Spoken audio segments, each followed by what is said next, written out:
and welcome to our virtual release experience of the 2018 Reds Vintage. Yep, that's right, we've got 2018 Reds, all Virginia, and they're really good, so kudos to Jason on that for sure. Today we'll be tasting through the Petit Syrah, Petit Verdot Amphora, the Tannat, the Seven Oaks, and the Crooked Red. You can purchase the entire set and taste through it all at once using the half bottle preservers, free for you, or you can taste them one at a time, revisiting the video for each of the wines. Today, Jason will be tasting with special guest Christian Borel, who is a sommelier, and his family owns L Auberge Provinçale in White Post, Virginia, which is a lovely inn and restaurant, definitely worth visiting. So enjoy the experience, enjoy the wines. Thank you so much. Hey, welcome to the 2018 Reds release video. Before we get too far into this, I'm really excited. I want to introduce Christian Borel that is here with us. He is of the family that owns L Auberge Provinçale, which is an inn and fabulous restaurant out in White Post, so only about 20 minutes west of here. So if you're visiting and you have a good time with the wine and you want to have a really good meal or a place to stay while you're out here, this is it. So I want to give Christian just a second to give you the idea of what his place is about. Yeah, thanks for the introduction. Jason kind of invited me to do this, thought it'd be really fun to just kind of have another perspective of things, and I'm the sommelier there at the restaurant for the last, I guess I've been the sommelier for about 12 years, but it's my parents' place. They started in 1981. So we're getting on the 40th anniversary. We've got about 10 and a half more months left to our 40th year, so we have a big batch there. Yeah, it's just tucked away near Boyce, Virginia. Really excited, really fun to be here. We love the wines that they do here. They bring something really unique to the wine industry, especially on a local level. And you can definitely enjoy some of his wines that we carry at our restaurant. So that's fun too. Thank you for having us. Yep, I'm excited to have you. Christian has a fabulous wine list at his place, and he knows a lot about wine, so fingers crossed he doesn't slam any of our wines we're about to show, okay? All right, yeah, good, okay. All right, so then we can go into talking about the vintage year.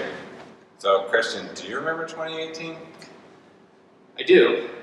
It's busy, it's fast. I don't worry about the weather as much as you do, but I remember it being rainy in the fall. It was raining a lot in 2018, yeah. I think we had near record, if not net record, rainfall. And the really interesting thing about it wasn't just how much rain, it was just the consistency of damp, drizzly, dreary weather throughout the growing season. So it was really tricky because things just never quite dried off, soil stayed damp, it had its challenges. And so we were hearing horror stories from the industry of people that, once it came time for Reds picking, lost 50 to 100% of their crop, or what they salvaged went into rosé, and all these things going on. And we had, some of those issues that we had to deal with. Our Cabernet Franc that year just takes up a lot of water, so it went into the rosé. Great fruit for rosé. A lot of you probably already had that. It's come and gone. It was good. But we really had to, kind of put together what I describe as the trio of what's required to consistently, through those harder years, produce higher quality wines. You have to have a really good site, which we do, was a big priority for why we chose this spot. You have to have the right varietals that handle the moisture well, meaning, in my opinion, for later ripening reds, ones that eventually just kind of stop taking that water out of the ground. So I really like Petit Verdot, Tannat, they work really well. And then you had to have sound management just to make sure that the leaves and the fruit stayed healthy and clean throughout those conditions. Get that fruit as dry as possible whenever we could. So I'm excited that it was a huge challenge. We came out with some cool things that we're about to try that I'm excited about. But I'll admit, it was a wet year, and I always say that our wines kind of show the characteristics of the year. So we're going to see the characteristics of the year. That's exciting. It makes every year unique, and it gives something to talk about. Whether it's one aspect or another, good, bad, anything like that. It's really fun to have differences. It makes it real. If people want the same thing every time, it's a beverage. It's a Pepsi. go to the grocery store and get a really cheap $4 bottle of wine. It tastes the same because it's just manipulated and it's made in a giant factory. It's not a real agricultural product. Yeah. But touching back on the wet year thing, the last big year that I remember that happened was 2011. I know this site wasn't there producing fruit yet, but I mean, I've actually had some really great 2011 reds that, the wineries that had the restraint and had the patience to just wait and pick the fruit that was really good and usable, the varieties that worked, the sites that actually worked during that year too. Not every place worked out well, but ended up creating some really great wines that drank really nice within a couple of years. So it's not all like a big loss or anything. Not all is lost. There's always really hope, and it still made some really nice wines. Well, that's what we're kind of seeing, is that if you have a good site, good management, the right varietals, there's good years and great years, as opposed to there being good years and bad years. So we're hoping to hold steady on that. It's easy to go that route, but mentally, but it's Exactly. So we're going to get into trying these and see what they're like.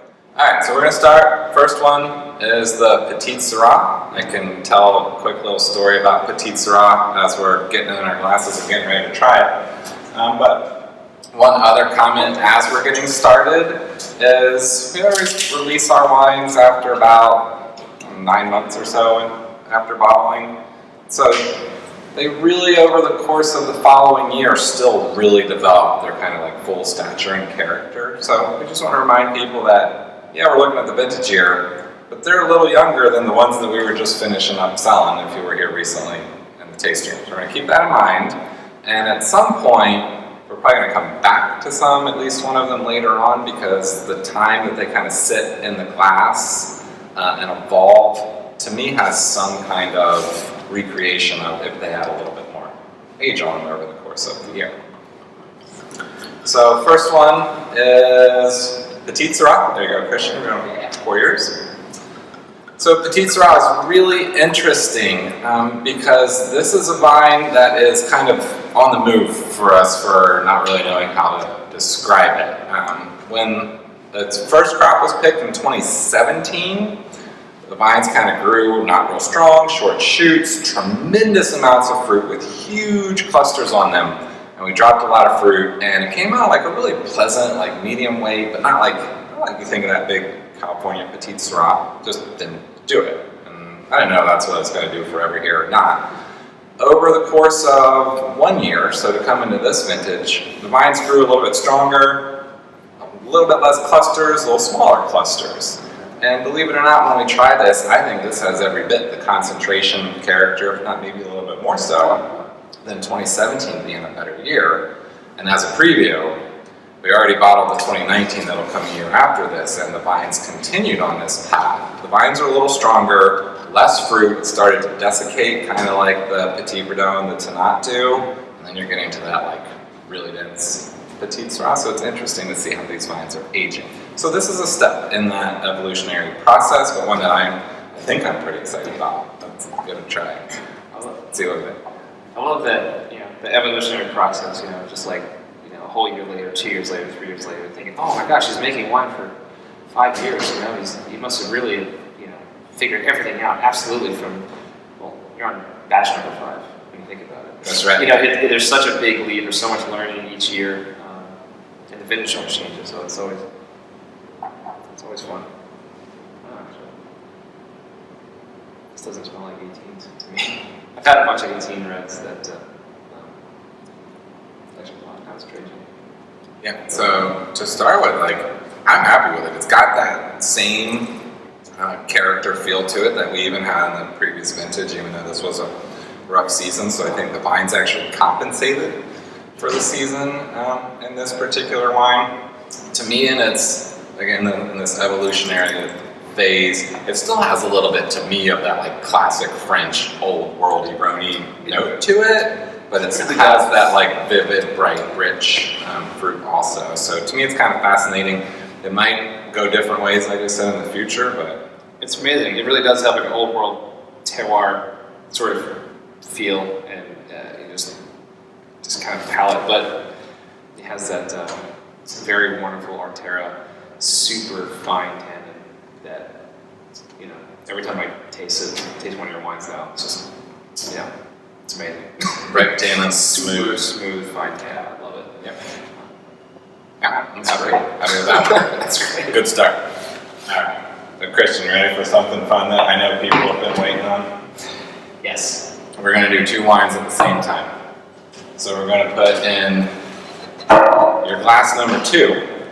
It's going to be our 2018 Petit Verdot. So I'm going to go ahead and just pour this real quick. And Petit Verdot, you've heard me talk about it all the time. I love this grape because it's small, it doesn't rot, the clusters dry easily.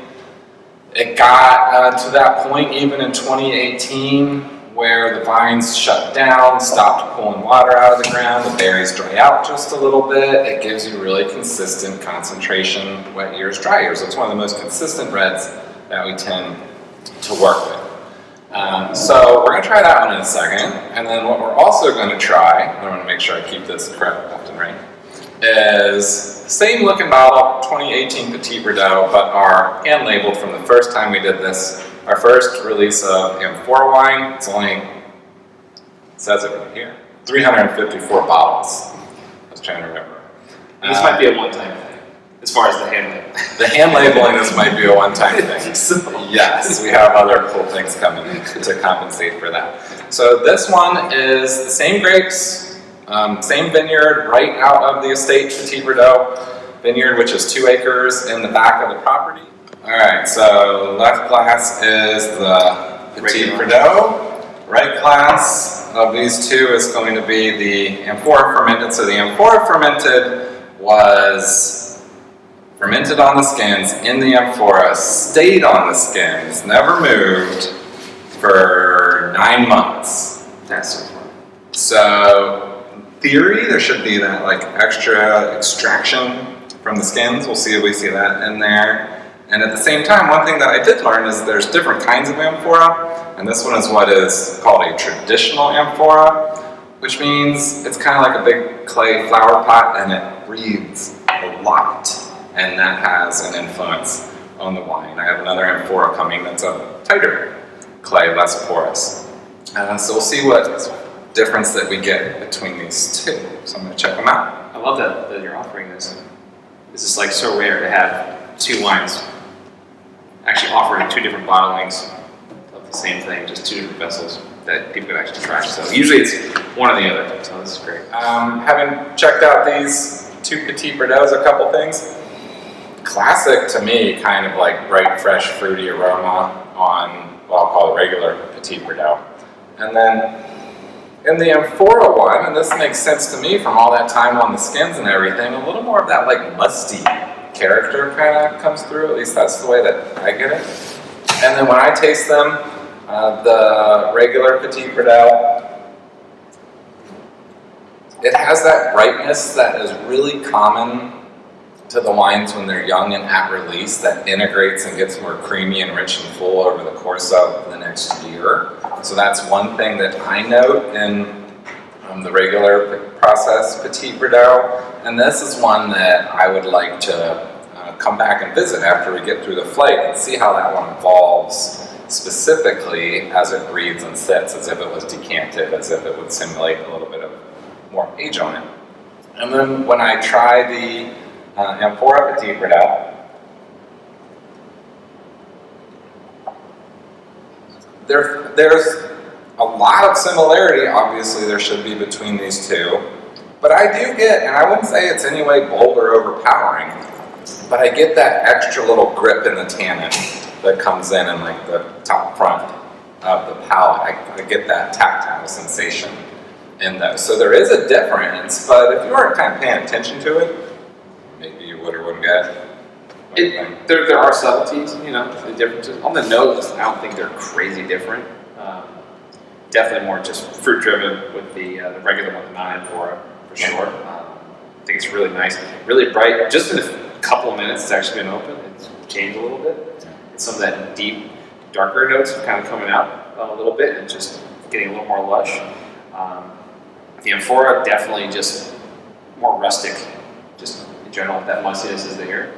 You get the sense of just that extra complexity of just just that really long maceration of the skin just sitting in the must, just hanging out. Yeah. You do get it. It's not like I said, not punching you in the face with it, but it's there. I think this would be fun with maybe like the slightest of funky cheeses. That's a good idea. Just a little bit, because I like that little funk.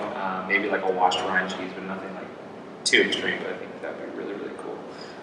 And this would be more, I think, more classic wine, just something stewed meats, stuff like that would be cool. That's my idea on it. I like them both. I just love that I can try them side by side. That's so cool to me.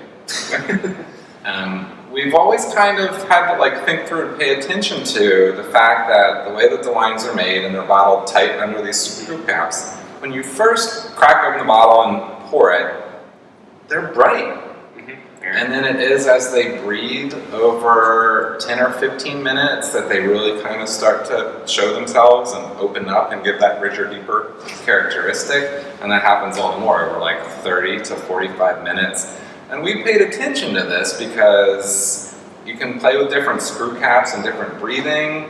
And ultimately, we found that the wine is superior given the tight seal, the closure, the safeguards in it, and it just needs that extra few minutes. So we've tried different things and we keep coming back to just, that's what it takes, and it requires a little bit of patience. That's one of the things that works against us in terms of whether or not it could ever survive in a competition or critics, because that first sip is what you're judged on, and really the wine is best after it sits a little bit, and it doesn't, it's not made the way wines are made for that. Like the best sip should be like the last sip. That's the last sip of the bottle should be the best. And, if it's fallen off and it's fallen apart and all the fruit's gone by the last sip, well then you kind of missed out on the sweet spot. So if it just keeps getting better all the way to the end, well, it's a winner. That's the way I look at it. Okay, so just as another quick note on this Amphora wine, as to like why we're doing it or what we're thinking or like what's going on.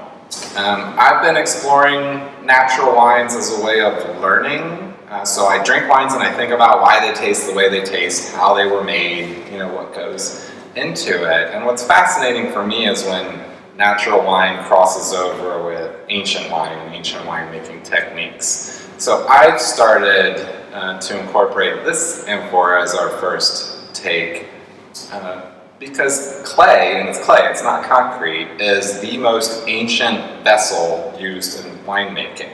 And so this is just another step towards minimalism. In truly ancient times, wine made in this way was a local beverage. It goes back to the Georgians that actually had these buried in the ground, and it was a local beverage. It wasn't a transport beverage, so they would stay on the skins and then they would drink it. Now it stays on the skins and they bottle it.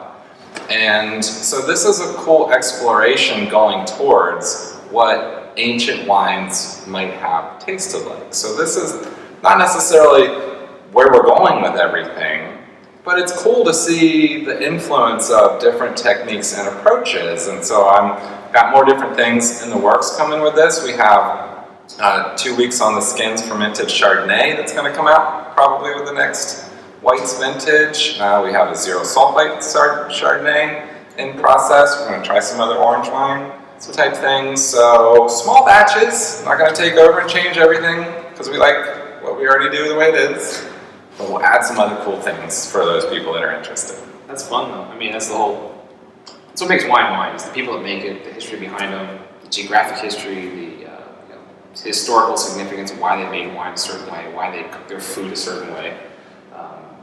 Or else it's just, I don't know, like I said, I talked about earlier, just a beverage, you're just making fermented grape juice. I mean, yes, we can do that, but why it's made certain ways and what it does to that, I think that's the whole conversation. That's what's really fun to me. I don't know, I guess I'm a nerd.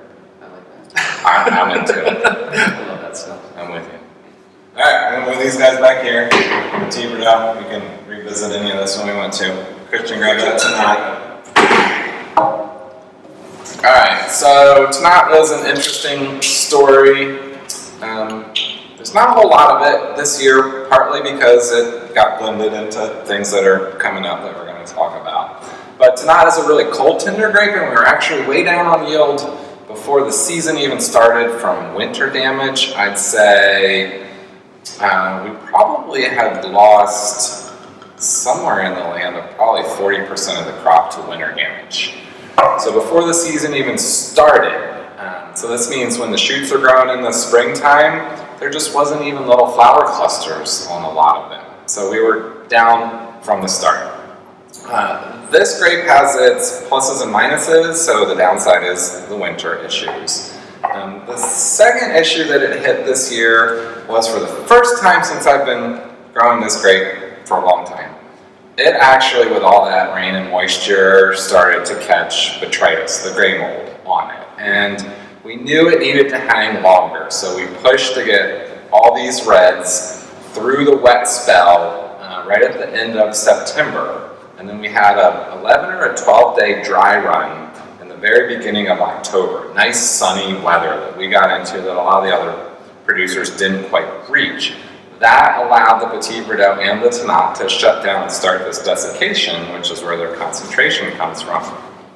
We couldn't hang the Tannat as long as I normally would like to. We were under a lot of pressure, so we kept going through several times and cutting out anything that had rot developing in it, so that the rest of the block could continue to ripen how we wanted it to. So yields were way down, the quantity of the wine is way down. And yes, would have hung it longer if we could. But it still, I think, had the ability to kind of overcome that big hit of the moisture to produce a wine that still has some really cool concentration to it. So I'm gonna try this. Well, the color difference is always very apparent with the Tannat from the other ones. Much darker color, deeper. That's gonna be really cool when it gets a few months to 6 months to a year age on it, because it does have that little extra dense grip to it. Now maybe it's not the same as like your super dry, hot, intense here, but it's still got all those characteristics that I really look for and the advantages that Tannat gives us as a higher quality, dense, concentrated red wine.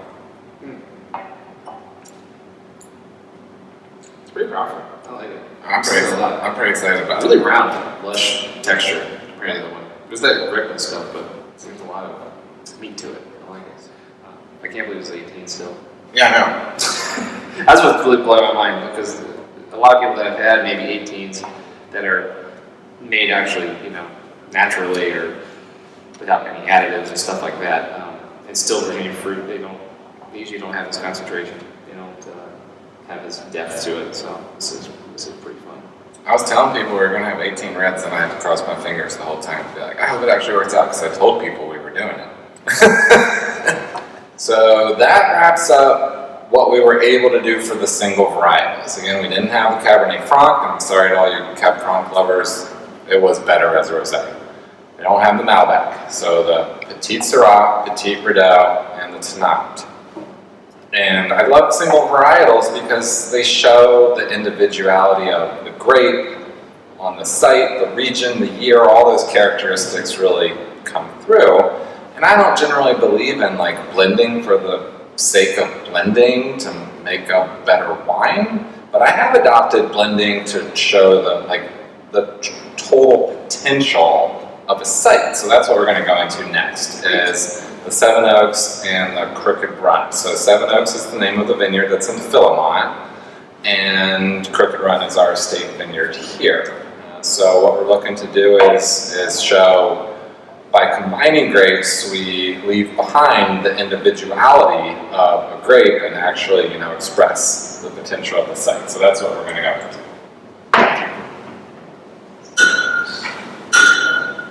Alright, so first we're going to do Seven Oaks. So this one is very specifically 2 grapes this year. It is Petit Verdot and Tannat.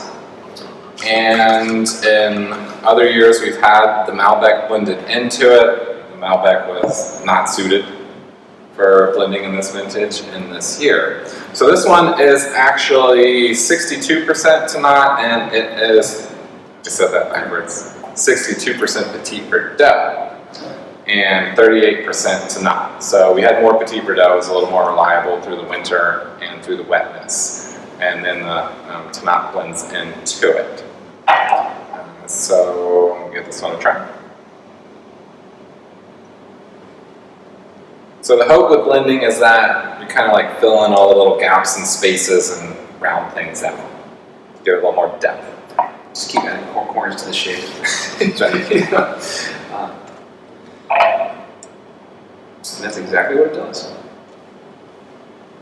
Pretty perfectly. So it's got a little brightness to it. That would be, I think, a characteristic of the site. And this year, that site tends to retain just a little bit more acidity. So that's going to come through. Some people love that because it freshens the wine, but that also, through age and evolution, will be incorporated towards a creamier, little bit more depth, richness to it over the course of time. But great flavor to it, real smooth. Mega smooth. It doesn't mean just silky. Super fine. Yeah, really pleasant. These are all in pretty open barrels, right? They're all in barrels. When I get them, tend to be at least 6 to 8 years old. So they're basically Completely neutral. Okay. Yep, that way we don't taste the barrel. We're only tasting characteristics that originate from the grape. All right, Christian, why don't you grab the Crooked Run because it's way over there. I love the bottle on this. It's subtle. It's very pretty. It's artistic. I like it. The aesthetic is completely attributed to Sandy. As with There we go. everything That's why. aesthetic There you go. at Arterra. If you can see it, it has nothing to do with me. All right, but it is a really nice kind of capture of minimalism, which is the concept behind the wines. And so our form here in the name Crooked Run is the stream that you cross right when you come onto the property. It's the name of the valley as you come down Route 17, so Crooked Run Historic Valley. So that's what we call our estate vineyard, is Crooked Run Vineyard. So here you go, Christian. So this one then is 3 grapes blended from the Arterra Estate Vineyard. So I'm looking down at my cheat sheet. This is Petit Verdot, 50%, because again, we were a little stronger on Petit Verdot coming out of this vintage year. 33% Tannat, and the last 17% is the Petit Syrah. So those 3 grapes tend to play pretty nice on this property. I'm still getting a classic alcohol amount though. It's not. I know we talked so much about being a wet year, but 13.5 isn't like super low or anything. It's not. No. So 13.5 for us is going to be around what you would say is 24 bricks or 24% sugar, which for a lot of people would be like kind of a high year. For us, that's actually a low year. Most of these grapes, not Petit Syrah, it actually comes in a little bit lower on sugar most years, but the Petit Verdot and the Tannat tend to be 27 to 29, sometimes 30 bricks. The Tannat sometimes produces even that late harvest Tannat, which gets really high sugars. So for a blend based on Petit Verdot and Tannat from Arterra, this is actually a lower alcohol.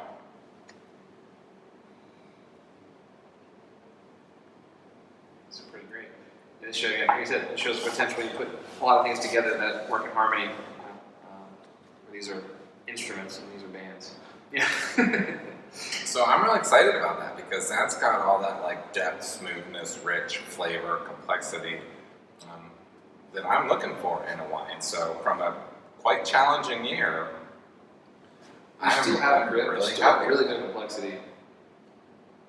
I don't know how it's an 18. That's my big takeaway from today. Like, yeah, I'm shocked. That's an 18, which is awesome. They're not just, they said you had the ripeness, obviously. You just told me the bricks you're harvesting at. That's amazing. Yeah. No, they're really rich. This is, that's my favorite. Okay. That's my favorite. That's my favorite. And secretly, you can tell I kept coming back to this one off camera. The first one, the Petit Syrah is kind of, it's also been open the longest. I think it's really come around to showing other grades. I love that too.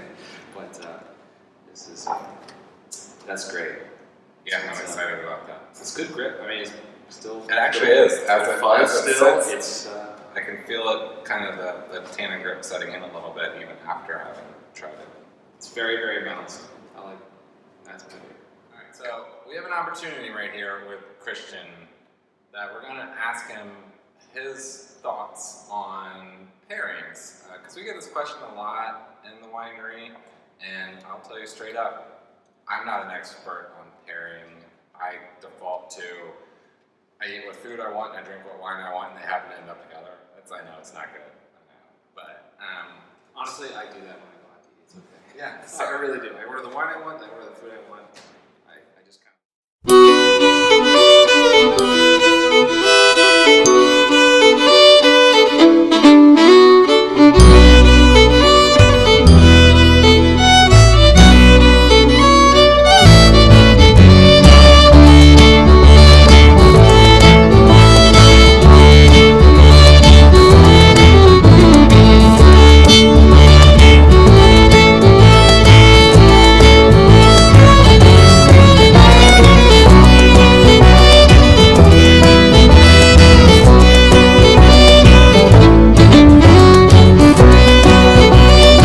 As far as the last one here, at least this line, the Crooked Run, this is, it's like picking your favorite kid, but this is kind of my favorite of the lineup. It just has everything. There's a lot of complexity.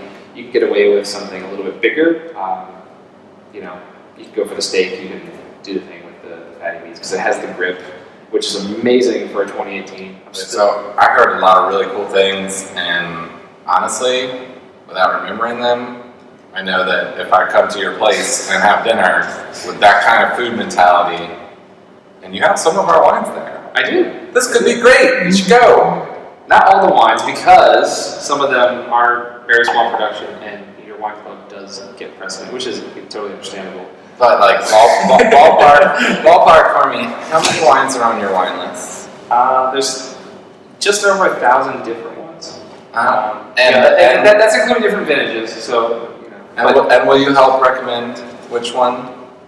Oh, of course. Okay, Yeah, makes it easy. That's what I do there. It's fun. Yeah, basically just either tell me your food and give me carte blanche in a price range, which I know it's kind of awkward. Honestly, it's the best way to do it because there's wines from $30 to $6,000. So give me something to work with. So when Sandy and I want a special treat, this is where we go. And when you go, because you're a club member watching this video, you don't have to order the Arterra wines when you're there. Get other stuff that he has, because you can get ours here. But I do have a couple older vintages of Arterra just hidden away. So just give me like the secret handshake, and I have a couple hidden away that no one really has any left of. So it's kind of cool. But that was great to hear, because we don't have that depth of knowledge that you do about all those cool foods. Hopefully that food sounds good. I can't remember the last time I recommended boar to someone. Oh, no, not all the time. Yeah. That's what happened when you grow up eating like duck for breakfast. So it's a tough life as a kid there, I would say. There was some advantages, I guess.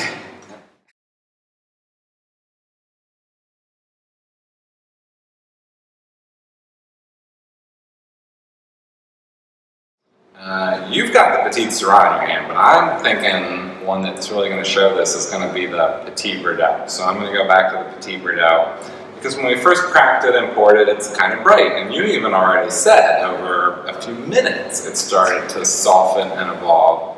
So I'm going to come back to this one and see if we're getting any kind of advantage out of the little bit of breathing that it's had. Yep. It's amazing. I think yours show it so much what that does, just because of that tight screw cap we have. Right. They're like kind of locked down, and then they need to open up. Whereas cork aged wines have that air coming through, and they're more open to start with. So these really do benefit from a little bit of time, and that's what I get. That like bright edge is kind of backed off, and you get more of that depth, rich characteristic. And what we're used to with the Arterra wine cycle that we're on is we sell them over the course of a year, and by the time we get to the end of that year, they're really showing good, and then we move on to the next ones. So I think it's really a positive thing to see that just a little bit of time sitting here in the glass, that it really evolves itself. Now these are becoming more of their own individual species as time goes on. You're saying the Petit The Verdot and the Amphora Petit They Verdot. feel in a good way. I mean, I think they're showing you individual character a little more as time goes on. Like I said, the brightness goes away. I'm pretty excited because this was a challenging year, and I am enjoying these wines. So I just wanted to kind of circle back on what I think allowed this to work in a way that a lot of wineries didn't really show a lot of 2018 reds. And this is that combination again of a high quality site, which what we have here is excessively well drained soils. The water just runs right through them. So they don't hold water, steeper slope, well drained soil. Works really well. Even the Seven Oaks site is a really well drained site.